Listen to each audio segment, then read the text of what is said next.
Olá, seja bem-vindo ao Nosso Agro, um programa do Sistema CNA-Senar que traz muitas novidades sobre a agropecuária brasileira. Veja os destaques de hoje. Agrofraterno, solidariedade que vem do campo para as famílias mais atingidas pela pandemia. Doações de cestas básicas vão chegar a quem mais precisa. O agro sabe de sua responsabilidade e assume o compromisso de defender os menos favorecidos nesse momento de grave crise sanitária gerada pela pandemia da Covid-19. Assistência técnica e gerencial no cultivo e também na agroindústria de pescados. Veja a contribuição do Senar na produção de ostras, mariscos e mexilhões em Santa Catarina. A gente garante que toda essa manipulação pós-retirada do mar para embalagem e entrega até o destino final seja feito mantendo todos os padrões de qualidade, garantindo segurança alimentar para quem vai consumir. E mais, forrageiras para o semiárido. Dia de Campo Virtual apresenta os resultados da primeira fase do projeto que busca alternativas para o pecuarista alimentar o rebanho. Com essas orientações da unidade, através de Dia de Campo, os produtores têm conseguido se preparar para poder estar passando com menos dificuldade em períodos de estiagens mais prolongados. Fique com a gente, tudo isso e muito mais agora no Nosso Agro. Solidariedade para quem mais precisa. Arrecadar e doar alimentos para as famílias mais afetadas pela pandemia da Covid-19. Esse é o principal objetivo do programa Agrofraterno, movimento liderado pela ministra Tereza Cristina, Sistema CNA-Senar, OCB e Instituto Pensar Agro. A iniciativa foi lançada no Palácio do Planalto e contou com o apoio de várias entidades do setor. Quem produz alimentos de qualidade vai ajudar a matar a fome dos mais vulneráveis na pandemia. O Agrofraterno vai contribuir por meio da doação de alimentos diretamente para quem mais precisa. Entidades cooperativas, empresas e o próprio produtor rural poderão participar. A ministra Tereza Cristina, uma das idealizadoras do movimento, destacou o papel social do agro brasileiro. O agro, com a vitalidade do nosso produtor rural, com a sua força, ele não parou na pandemia, mas o agro está muito preocupado também com a parte social, com essa pandemia social que nós vivemos hoje por causa da pandemia sanitária. E para dar início ao Agrofraterno, o Sistema CNA-Senar vai arrecadar 100 mil cestas básicas para doação, com a ajuda das federações da agricultura e pecuária e dos sindicatos rurais, ampliando a rede de solidariedade. O agro sabe de sua responsabilidade, como disse o Márcio, e assume o compromisso de defender os menos favorecidos nesse momento de grave crise sanitária gerada pela pandemia da Covid-19. Com o Agrofraterno, queremos socorrer os brasileiros mais necessitados. As doações do agro vão chegar a todas as regiões do país para atender o maior número possível de pessoas. Fazemos doações em todo o Brasil, com as necessidades regionais, doação de alimento do jeito que puder ser feito, de uma maneira menos burocrática, mais simples, mais fácil. Todos, de várias federações que fazem parte da CNA, e isso gera, sem dúvida nenhuma, certo, multiplicação de efetividade para aquele brasileiro sofrido, aquele brasileiro que hoje está sofrendo na pele realmente. O Agrofraterno mostra que é possível unir forças em todos os setores para contribuir no combate à fome e amenizar os efeitos da pandemia. O Agrofraterno é uma iniciativa da iniciativa privada, começa com a CNA, com a OCB e vem até o IPA, que são 46 entidades, inclusive a OCB e a CNA, que acaba convocando todas essas entidades. Muitas delas já estão fazendo algum tipo de campanha, algum tipo de trabalho social, e o que nós estamos fazendo, juntando tudo isso num pacote só. Por que não nós do setor da agropecuária, setor de produção de alimentos, participar no fornecimento de dignidade a esse cidadão, através de iniciativas como a da CNA. As doações do setor agropecuário poderão ser registradas de forma voluntária no portal agrofraterno.com.br. Solidariedade que mostra a verdadeira força que vem do campo. O agro é forte e tem um coração muito grande.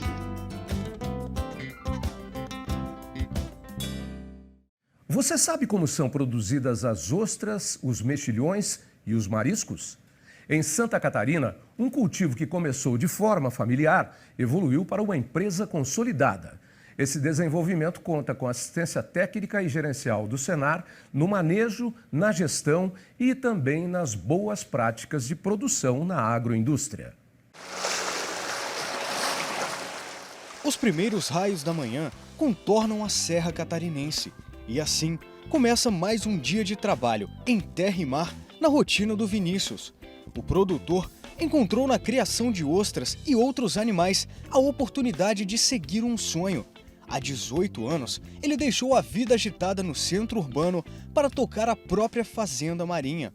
Eu comecei a pesquisar como que eu faria para sobreviver nessa região. Pesca, eu faço caça marina, então já sempre tive esse contato com o mar. Aí que nasceu Paraíso das Ostras e essa vontade de estar no meio da natureza. Eu trabalhava em escritório de RH, departamento pessoal, a vida toda enfiada numa papelada. O Vinícius trocou experiências com outros produtores para entender o funcionamento da atividade. E quando a criação dos animais foi se estabelecendo, a Fazenda Marinha Paraíso das Ostras precisou de mais gente na administração. Foi aí que a Joyce, esposa do Vinícius, também trocou a cidade pela beira-mar. Começamos como uma fazenda marinha familiar, eu ajudava ele na retaguarda, sempre na parte administrativa, o Vinícius tocando, era um funcionário. E quando a fazenda foi crescendo, a gente foi vendo a necessidade de expandir essa parte administrativa. E foi em 2016 que a assistência técnica e gerencial do Senar em maricultura passou a atender a fazenda. E o planejamento virou regra no acompanhamento da atividade, que integra mariscos, vieiras e 2 tipos de ostras, a nativa e a do Pacífico. A gente primeiro sentou com ele, viu todo o planejamento dele, se ele tinha algum planejamento de comercialização, o que ele precisava produzir, se ele estava produzindo demais ou não, né? Se estava com excesso de produção. Então a gente começou a focar nesse lado, até que a gente viu que ele tinha um plano de manejo, mas que precisava ser ajustado. Aqui, os processos são bem divididos entre os 12 funcionários. Recolher as gaiolas, lavar com água salgada, limpar os moluscos, separar as ostras prontas para comercialização e devolver as que ainda precisam se desenvolver para a água. Processos que complementam as adequações propostas pelo técnico de campo e garantem todo o ciclo de manejo, que começa com mais de 5 milhões de sementes de ostras para cada nova safra. A espécie de ostra criada aqui é a mais produzida no mundo. E na Fazenda Marinha, a ATEG do Senar conseguiu reduzir um dos principais problemas que afeta a produtividade, a mortalidade.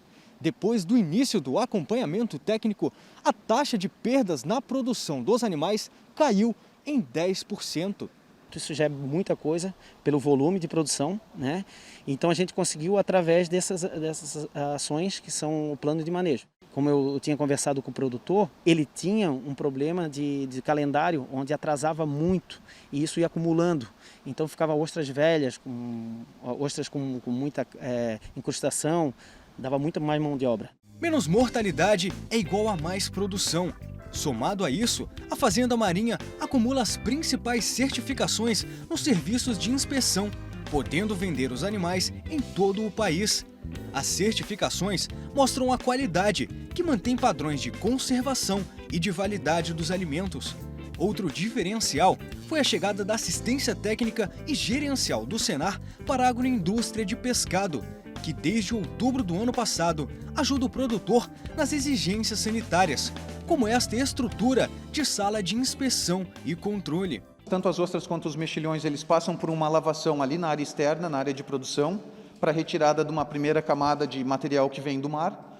E aqui na entrada a gente passa imediatamente essas ostras e mexilhões para um banho numa água clorada, tem uma bomba dosadora de cloro. Isso tudo faz parte do pacote, né, de legislação que é exigida em cima da inspeção. E assim a gente garante que toda essa manipulação pós-retirada do mar para embalagem e entrega até o destino final seja feito mantendo todos os padrões de qualidade e garantindo segurança alimentar para quem vai consumir. Mas com a pandemia, as vendas para os principais mercados, bares, restaurantes e hotéis passaram por períodos de instabilidade. Com a ajuda do Senar, o delivery foi a alternativa que garantiu a continuidade da produção e da receita do negócio e da família. Eu anoto os pedidos, a gente conversa, troca por mensagem eu com os clientes, mando WhatsApp, rede social, tiramos as dúvidas, e aí eu saio, faço a entrega e ver a satisfação, a gratidão da pessoa recebendo aquele produto e depois nos dando feedback de como foi, é demais, assim. E a chefe de cozinha, Tatiana Osório, preparou uma receita especial com ostras que você pode fazer em casa. Nós vamos fazer um vinagrete, só que nós vamos adicionar um ingrediente a mais, que vai ser a manga, para dar um toque diferente na nossa receita. Então, como todo vinagrete, a gente vai misturar cebola roxa, tomate, pimentão. Quanto mais colorido, mais bonito vai ficar o prato de vocês e mais enriquecido nutricionalmente também. Tempero verde, pode colocar também hortelã, que fica muito gostoso. A manga, eu vou colocar também sal, azeite de oliva e o suco de um limão espremido. E agora basta misturar tudo. Agora que nós já temos o vinagrete pronto, basta colocá-lo sobre a ostra. Essa ostra pode ter sido cozida no bafo e aberta, ou pode ser uma ostra in natura. E chegou a hora do nosso agrodesafio. Confira a pergunta.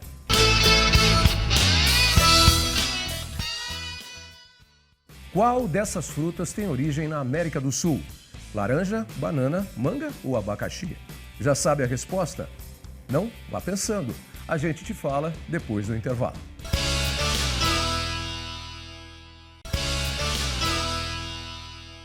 Estamos de volta para ver se você acertou o nosso agrodesafio.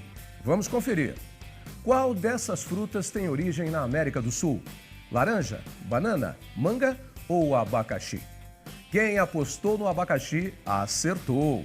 A fruta que nasceu aqui na nossa região hoje é apreciada no mundo todo. Símbolo dos países de clima tropical, o abacaxi também é conhecido como o rei dos frutos por causa da sua coroa, que na verdade é um tufo de folhas. Segundo dados da Produção Agrícola Municipal do IBGE, em 2019 o Brasil produziu mais de 1,6 milhão de toneladas de abacaxi, com destaque para os estados do Pará e da Paraíba, que lideram a produção nacional. A fruta é ótima fonte de vitamina C e o abacaxi pode ser consumido in natura, além de ser utilizado na fabricação de sucos, doces, geleias e muito mais. Como alimentar o rebanho nas regiões mais secas do país? O projeto Forrageiras para o Semiárido vem para responder essa pergunta. As pesquisas realizadas pelo sistema CNA-Senar e pela Embrapa apresentam um verdadeiro cardápio forrageiro para os pecuaristas da região Nordeste e Norte de Minas Gerais alimentarem os animais. E para apresentar os resultados do projeto, foi realizado um dia de campo virtual. O evento começou com uma apresentação para mostrar como o produtor rural do semiárido brasileiro deve se preparar para enfrentar os longos períodos de seca. O coordenador técnico do Instituto CNA, Joacim Medeiros, destacou que o trabalho deve ter início no período chuvoso, justamente para que o pecuarista possa realizar uma reserva alimentar para os animais, com o uso de tecnologia, plantas adaptadas à região e assistência técnica e gerencial.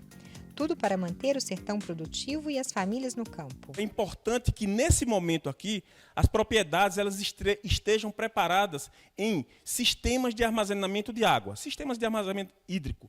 Ou seja, aqui a gente cita aqui a cisterna calçadão, é uma tecnologia, a questão das cisternas e aqui para a captação de água de chuva, e aqui a gente lembra e ressalta a importância de uma simples calha, né? Uma simples calha na captação dessa água. Aqui tem o momento da preparação, né, do solo, e aqui a gente já está com algo em torno de um mês de chuva. A preparação, então a parte de milhetos, de sorgo e as outras forragens do projeto Forrageiro. O Forrageiras para o Semiárido foi criado em 2017, na parceria do sistema CNA, Senar e da Embrapa, que conta ainda com o apoio de todas as federações de agricultura e pecuária do Nordeste de Minas Gerais, diversos centros de pesquisa da Embrapa, universidades e outros parceiros.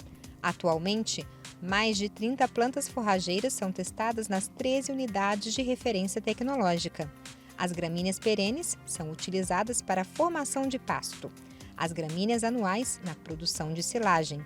A palma forrageira entra como reserva estratégica e as plantas lenhosas servem como banco de proteína, formando um verdadeiro cardápio forrageiro. É uma combinação, pessoal, de plantas que são cultivadas, atenção, em regime de sequeiro, ou seja, a gente vai utilizar apenas a água de chuva para poder produzir essas forrageiras. Olha o tamanho do desafio aí. E que forrageiras são essas? Bom, são forrageiras para pastejo, que é a base do sistema de produção, opções de plantas para uso como reserva estratégica, que a gente está chamando de poupança forrageira, e outras opções para uso na forma de silagem, de modo que a gente, de todos os lados, aproveitando todas as estratégias que essas diferentes plantas têm de resistir à seca, de serem resilientes à seca, que a gente possa acumular a água que cai do céu, a água da chuva, em forma de forragem para alimentar os animais. O produtor de leite, Josiel Lima, já utiliza algumas das gramíneas pesquisadas na Unidade de Referência Tecnológica de Baixa Grande, na Bahia. O pecuarista também destaca os bons resultados com a palma forrageira. Conseguimos replicar e ela tem se adaptado muito bem, né, para poder alimentar o nosso rebanho, principalmente em períodos longos de estiagem, onde a nossa fonte de forragem aqui ficamos, né, com dificuldade em ofertar. E com essas orientações da unidade, né, através de dia de campo, os produtores têm conseguido se preparar, né, para poder estar passando com menos dificuldade em períodos de estiagens mais prolongados. Nesse dia de campo virtual foram apresentados os resultados das 3 unidades de referência tecnológica, que ficam nos municípios de Baixa Grande, Ipirá e Itapetinga, na Bahia. Os técnicos responsáveis pelas URTs mostraram as plantas que tiveram o melhor desempenho. A palma forrageira, além de servir como fonte de alimento para os rebanhos no semiárido e possuir flexibilidade no corte a depender das necessidades do produtor, serve ainda como fonte de água para os animais, água de qualidade por sinal. Com os resultados positivos do Forrageiras para o semiárido, o sistema CNA, Senar e Embrapa decidiram lançar a fase 2 do projeto. O objetivo é intensificar as pesquisas das plantas que apresentaram melhor desempenho em cada URT, incluindo agora o pastejo dos animais, para ver a resistência das forrageiras no dia a dia com o rebanho. A assinatura do termo de cooperação aconteceu durante o dia de campo virtual com a presença dos presidentes da CNA e da Embrapa.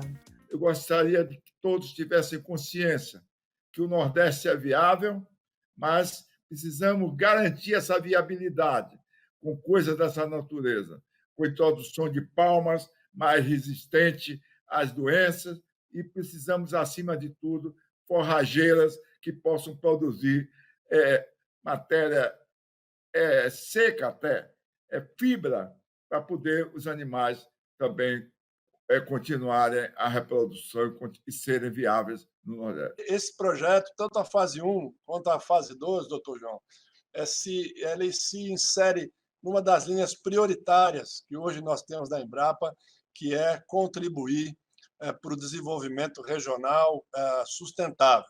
Essa é parte de uma lógica que nós temos na nossa programação de pesquisa da Embrapa, de convivência com a realidade local.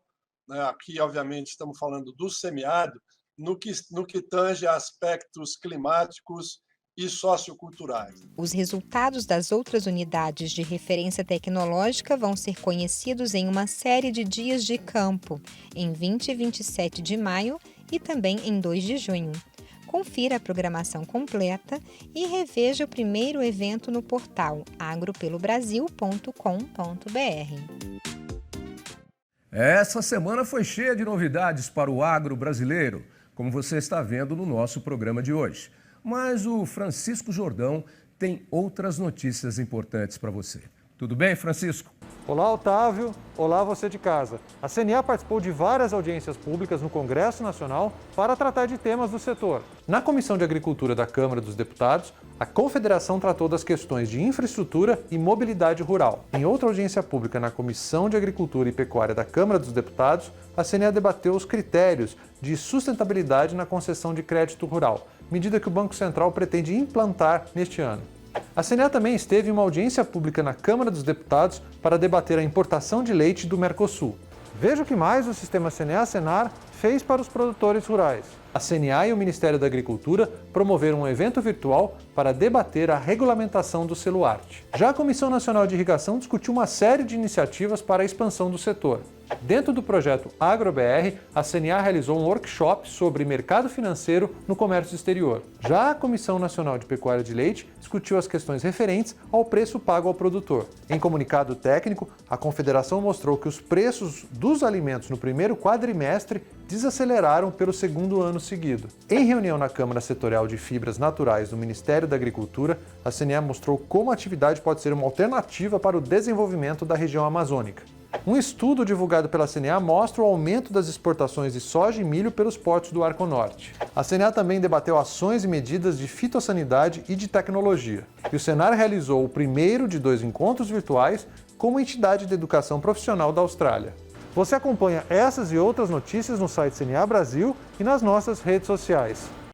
Foi lançado nessa semana pelo Ministério da Agricultura o AnalisaCar, uma plataforma à disposição dos estados que vai trazer agilidade para a análise dos dados referentes ao cadastro ambiental rural. Quem acompanhou o evento e conta os detalhes para a gente é o coordenador de sustentabilidade da CNA, Nelson Ananias. Nelson, o AnalisaCar vai ser obrigatório para todas as propriedades rurais? O cadastro ambiental rural, ele é obrigatório para todas as propriedades rurais. Mas a sua análise, que é esse instrumento que foi lançado pelo Ministério da Agricultura junto com o Serviço Florestal Brasileiro, não. A análise dinamizada do CAR, ela é um instrumento que veio ao encontro de avaliar tudo aquilo que foi declarado dentro do cadastro ambiental rural, trazendo, a análise e fazendo um diagnóstico real da propriedade. Esta análise hoje, sendo que menos de que 3% dela já foi feita, já foi realizada, ela é necessária para a implementação dos outros instrumentos do Código Florestal. A análise está na mão do produtor rural. Toda ação de análise, de autorização para que a análise seja feita, para que o produtor aceite ou não o que a análise indicou como ativo ou passivo ambiental, vai passar necessariamente pela anuência, ou seja, a autorização do produtor rural para que a análise seja concluída. Então, o cadastro ambiental rural, ele é obrigatório, mas a análise, ela depende de uma ação e aceitação do produtor rural. Bom, Nelson, que vantagens o AnalisaCar vai trazer na prática para o produtor rural e também para os estados? Bom, são mais de 7 milhões de propriedades cadastradas, das quais menos de 3% já foram analisadas. Essas análises, elas são necessárias para o andamento e implementação dos outros instrumentos do Código Florestal.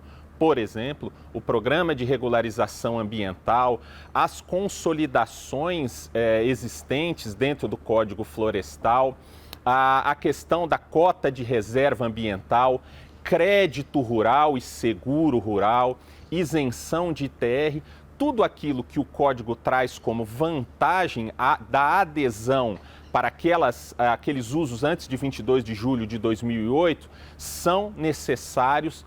É necessária, a adesão ao cadastro e sua análise. Dali, nós vamos definir se o produtor tem passivo, que está sujeito a um programa de regularização ambiental, ou até mesmo um ativo ambiental, sujeito a pagamento por serviços ambientais, a emissão de cota de reserva ambiental. Então, a vantagem para o produtor é a enquadramento ao Código Florestal e à regularização ambiental. Para o Estado, a agilização deste processo, criando segurança jurídica e segurança técnica na questão de se avaliar aquilo que foi declarado.